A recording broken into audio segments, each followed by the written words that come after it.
Hello and welcome to another episode of Ezoic Explains. I'm Whitney Wright, and today I'm going to be taking you through an interview that I had with Leadner Kahney of Cultive Mac, and some of the strategies and things that him and his team have had to do during coronavirus. How are you doing today?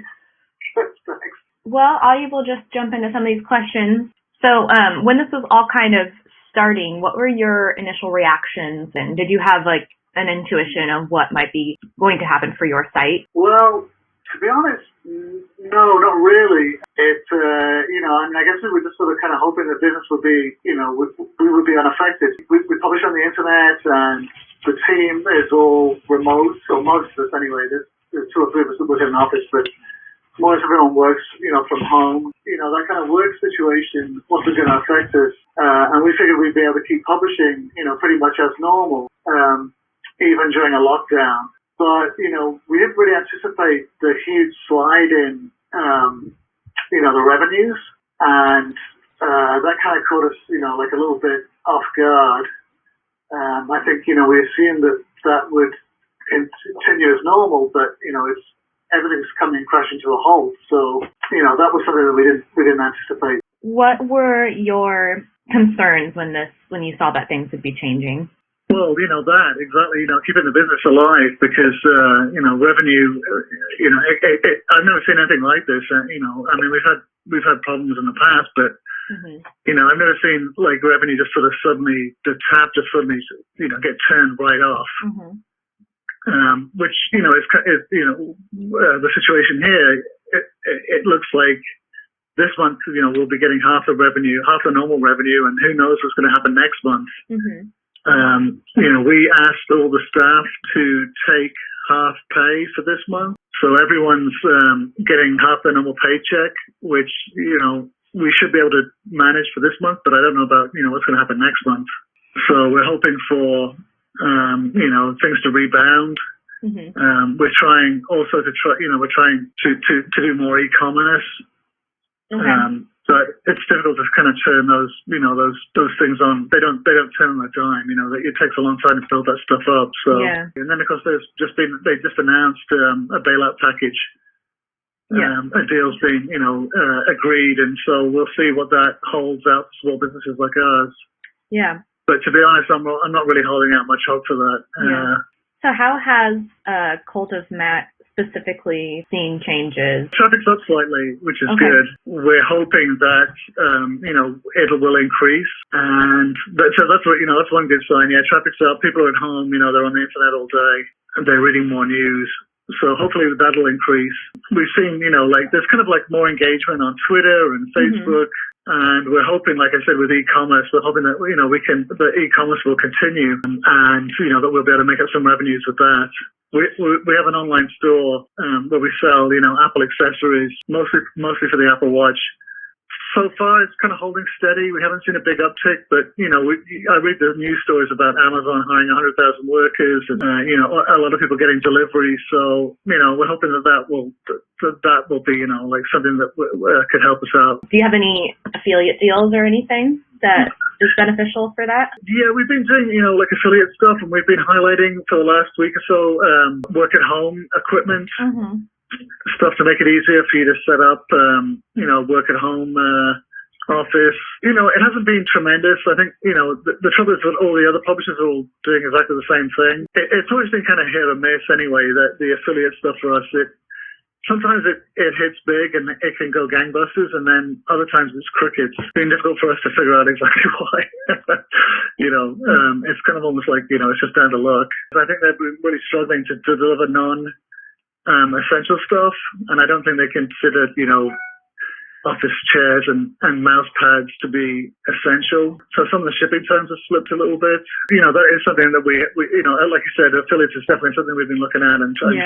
How has Ezoic helped during this time? Do you have any new insights into Ezoic tools, or part of the platform that you haven't used in the past but now you're using a lot? I just sort of let it run. I mean, Jan, our contact there, has been really good. He's excellent, and you guys have been responsive and open and communicative. I mean, I've been looking at your our index, the ad price index, every day. That's not a lot of good news. But, I don't really go in and tweak the settings or anything like that. I don't want to mess it up, so I leave it alone. Trust the machine. Have you noticed that your team has had to be more creative, or what are some ideas or strategies that have come out of urgency? There's definitely a sort of all hands on deck kind of feeling from the staff, and I think everyone's kind of, trying to do their job as best they can. We have been getting into more email publishing, launching more newsletters. That was something that we started before this, and, we had been talking to we've been looking for a new email partner, so we just signed up with someone yesterday, and we're going to be launching some new newsletters hopefully this week. And so that's going to be a major push. And I think, this situation has kind of provided us with an impetus to do that. Mainly because, newsletters is like a sort of revenue stream, a potential revenue stream that's not, I hate to say this, but web display advertising. So we're, hoping that we can use newsletters to diversify revenue a little bit. We're kind of hopeful about it. It's, they're niche, and I think there's a demand for niche publishers, advertisers. I think, want to get a hold of these niche audiences. It's relatively inexpensive for them. And they know that they're targeting the right kind of folks. So, we're pretty optimistic about that. And some of these things that you're kind of getting into now and are hopeful about now, are there some of those or all of those that you'll probably keep in the future, once things kind of settle back into more normalcy? Yeah, absolutely. Yeah, like I said, we've been working on this for a while, but it's got a new urgency, so we're hoping to really, crank it up. Yeah. This is part of our long-term publishing plan. Looking ahead, even to, later this year, I'm sure things will look very different than they do now, maybe a little bit more positive. What do you expect or hope for the future? I'm optimistic. I think that we will get through this, even though it's going to be really difficult. And especially here in the States, it seems like it's going to be a gigantic virus situation, I think, is developing here. So, who knows how long this might last. I don't see it. I think this is going to be something of a problem for a year or two, because I think it's going to keep coming back. So I'm hoping, some kind of return to normalcy within a couple of months. I think there could be a big shakeout for all sorts of industries, retail, brick and mortar shops. I think that quite a few of those are going to be in trouble. Yeah. And, that they may not be around. I mean, this is a trend that's already been ongoing anyway, but I think it might be accelerated, and I think e-commerce is going to be accelerated by this, so I'm kind of optimistic about that. And the internet as a news platform, I think is going to, nothing's going to happen to that, and I hope that people continue to visit websites like ours. So what have you learned in this process thus far? It's impacted us in terms of revenues and and just a deluge of news. I mean, there's a lot of news about coronavirus and how it's impacting supply chains and the tech industry and different things that people can do for themselves. And one of the major stories, in the first week was, keeping a tech cemetery. So, we've been trying to respond to that in terms of content and try to keep, trying to publish stuff that people will find useful and helpful. Yeah. How-to guides, tips for keeping your phone clean. Is there anything that you would tell a publisher right now that you've either learned through this experience, or any advice to publishers out there?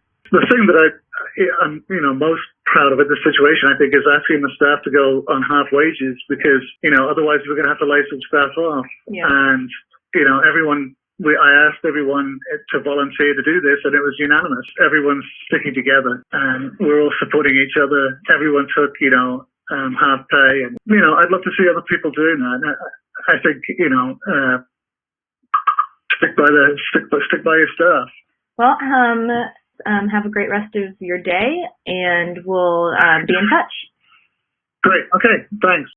And that's it for this episode of Ezoic Explains. I hope some of the things that Leander and I talked about were helpful for you and that you could relate to. If you liked this video, subscribe to our YouTube channel, subscribe to this playlist amongst some of our others.